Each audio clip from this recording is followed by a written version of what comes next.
Democracy activist Joshua Wong sentenced to an additional 10 months in prison after pleading guilty to taking part in an unauthorized demonstration.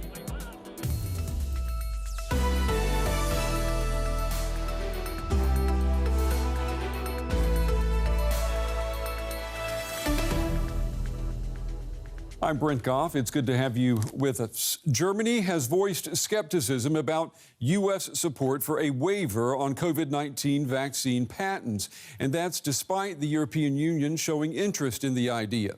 The German stance is in line with that of pharmaceutical companies who say such a move would not eliminate vaccine shortages. Wednesday's surprise announcement by the Biden administration is drawing mixed responses. It was a stunning change in policy for the US. The Trump administration resisted efforts to suspend patents on COVID-19 vaccines. But President Joe Biden chose a different tack. The word from US trade representatives was, extraordinary times call for extraordinary measures. The move was welcomed by many. In a tweet, the head of the World Health Organization described it as monumental. The proposal already had the backing of some 100 countries at the World Trade Organization. Proponents say suspending patents on coronavirus vaccines will boost production in less wealthy countries and fast-track an end to the global pandemic. But pharmaceutical companies criticized the proposal. They say the decision will lead to more disruption and stifle innovation in the future. The European Union has said it's willing to discuss the issue with the US. But European Commission President Ursula von der Leyen said, in the meantime, rich countries could do more to distribute the vaccine that they already have. In the short run, however, we call upon all vaccine-producing countries to allow exports and to avoid measures that disrupt supply chains. The patent waivers are not expected to come quickly. US trade representatives say negotiations at the WTO could take some time. Well, for more now, I'm joined by Dr. Amish Adalja. He's a senior scholar at the Johns Hopkins University Center for Health Security. Doctor, it's good to have you on the program. What do you make of this idea of waiving patent protection? Is that the way forward? No, I don't believe this is the way forward. I think this is the way backwards. We know that patent protections and intellectual property rights are the engine of innovation when it comes to these biopharmaceutical products that all our lives literally depend upon. And if you do this, you will basically remove the ability for companies to plan, to invest, because they're worried. There'll be a worry that if something is successful, all of that could be taken away, and there's not going to be any reward or incentivization for these products. And when the next pandemic or infectious disease emergency comes around, what company is going to want to engage with governments if this is what the result may be? Well, the companies that receive billions of dollars of taxpayer money every year to help them do research, I mean, that's not going to change. Well, the government in many countries has crowded out a lot of basic science research. And the other point is that when you look at a company that was perhaps part of Operation Warp Speed in the United States, advanced purchase requirements or advanced purchase agreements, as well as funding for manufacturing, that's not the same thing as actually developing it. And these companies entered into contracts with these governments about what would happen. You can't really go back on that contract and say now intellectual property is not going to be respected after you've already set an agreement with these companies. And I think really what they're doing is very short-sighted, and this is an attack on intellectual property writ large, because we know that this isn't going to change anything in the near term. This is going to be something that drags on for some time, and really what needs to be done is ending export restrictions, of ending the supply chain issues that are going on and moving vaccine into those places. Moderna's vaccine hasn't been patent enforced since its existence, but yet no other company is making the Moderna vaccine. Well, what about production output? I mean, I think you would agree with me that the output of vaccines is not at its highest level. I mean, more could be produced, and yet that's not happening. So who's going to change that?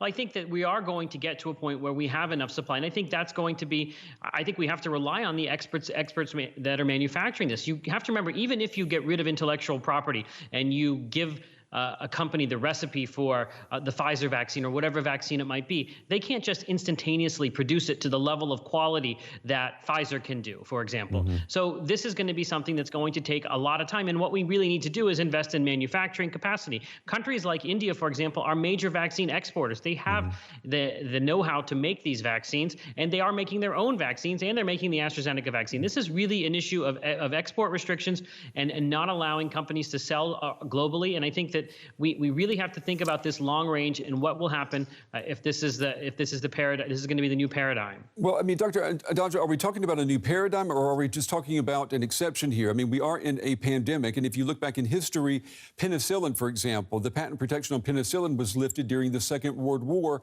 because we were in a world war. The situation is similar with this pandemic. Wouldn't you agree? Well, what you have to remember is that suppose this waiver goes through, it's not going to change the trajectory of the pandemic, because by the time it all happens, this pandemic will have the supply of the vaccine from the manufacturers. This is about the future, and that's what I think is happening here, that this is a trial balloon going after kind of the foundation of what allows innovation in the biopharmaceutical company. Because soon after this happened, people are talking about taking this over to insulin or other medications. This is an effort that people have been engaged in for some time, and I think what it will really do is kill the engine of innovation in biopharmaceuticals. And I think we can do this much better. And I think intellectual property really has to be respected if we want to have these products that our very lives depend on continue to be produced. Yeah, it is a good point. If it doesn't speed up the production, it really isn't going to benefit the people who need the vaccines most, that is for sure. Dr. Amish Adalja from the Johns Hopkins University Center for Health Security. Doctor, we appreciate your time and your insights tonight. Thank you. Thank you. Well, German lawmakers have backed the easing of restrictions for as many vaccinated people as possible as the country's vaccination program gathers pace. But the idea of loosening the rules for some but not others, well, it doesn't sit well with everyone. Meeting people outside with fewer restrictions. Traveling to the hairdresser without restrictive measures. Liberties that will soon be possible for those who have been fully vaccinated in Germany. The parliament approved legislation granting more freedom for those who have either been vaccinated against the coronavirus or have recovered from a COVID-19 infection. The government says it's not about granting privileges, but reinstating rights. We are talking about people who have been isolated in their care homes, restricted to their rooms without contact to others. People who were suffering, they should be allowed to enjoy their meals together in the dining hall. But Germans seem very much divided over the issue. You can't create too much disparity within the population, but at the same time you have to make sure that you somehow find a balanced solution. I'm in favor of giving freedom back to those who no longer pose a risk. It would mean that people who don't get vaccinated for whatever reason are second-class citizens. Experts warn that there will be a lengthy transition phase before a large part of the population is vaccinated. Gerade mit Blick auf die Kontaktbeschränkungen im öffentlichen Raum. Concerning the contact restrictions in public places, I wonder whether it makes sense to create such a visible social division for a certain time. I hope, of course, that it will only be a short transitional phase. After passing Germany's Bundestag, the country's upper house is expected to give the bill the green light. The loosening of restrictions for vaccinated people or those who have recovered from COVID-19 could be in place as soon as next week. Well, here are more stories that are making headlines around the world. A Ugandan former child soldier who became a rebel commander has been sentenced to 25 years in prison for war crimes. Dominique Ongwen was convicted by the International Criminal Court on charges including murder, rape, forced pregnancy, and using child soldiers when he was leader of the Lord's Resistance Army. European Union Foreign Policy Chief Joseph Borrell has asked member states to contribute to a military training mission in Mozambique to help the country control a jihadist insurgency. If his request is approved, troops could be sent in the coming months. Police targeting drug traffickers raided a Rio de Janeiro slum, and at least one officer and 24 suspects were killed. Men were seen on local television fleeing onto rooftops. Look at those pictures there. A university study showed that Rio police killed more than 5 people a day during the first quarter of this year. Around 50 French fishing boats spent the day blockading a harbor on the Channel Island of Jersey. They were protesting against post-Brexit fishing rules, which the French say unfairly restrict the ability of their vessels to work in waters controlled by the UK. British and French patrol ships monitored the protests, which ended without incident. French fishermen and women pour into St. Helier harbour, blocking any large ship from leaving. They're angry. The island of Jersey is a self-governing British Crown dependency and has become the epicentre for the disagreement over post-Brexit fishing rights. The island is closer to France than it is to the UK, and many French boats used to fish in the surrounding waters. We come today because we have always fished in these waters. We've always fished here, and then overnight they take away all our fishing rights. These are agreements we've had for a very long time. But now they must apply for a permit from the Jersey government. They say the process is unfairly restricting. We're not happy with the licensing restrictions they handed out to us. We should have had licenses to fish as we wished, without any restrictions on the species. UK authorities have pushed back, claiming that they have done all they can to accommodate French concerns. Jersey have already licensed over 40 vessels. They've been very pragmatic throughout this. They've also been clear that they'll process the remaining 17 or so that have applied as soon as they put forward the data. So I think it's unacceptable to make those sorts of comments. Both countries sent naval vessels to monitor the situation. Tensions over fishing rights have been simmering for days after Jersey's requirements for a fishing licence were published last week. France even went as far as threatening to cut off Jersey's electricity.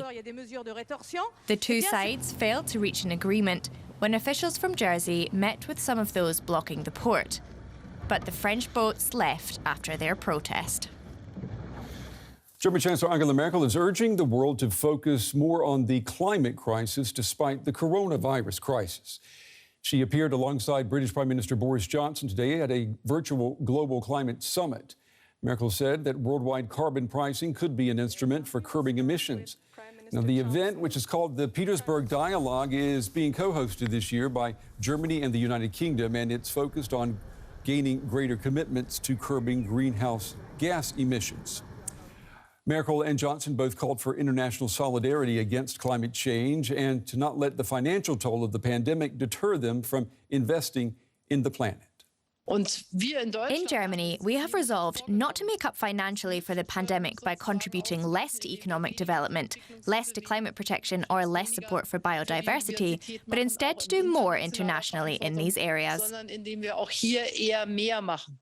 It is really up to us in the wealthier economies just to walk a mile in the shoes of developing nations who are more likely to feel the effects of climate change.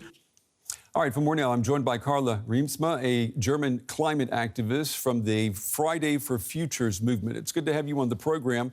What do you make of what we're hearing from the Petersberg Dialogue? Is this enough? It is definitely not. What we see is that there are two areas where actual climate politics right now are not enough. On the one hand side, we have Germany, which is right now saying, well, we're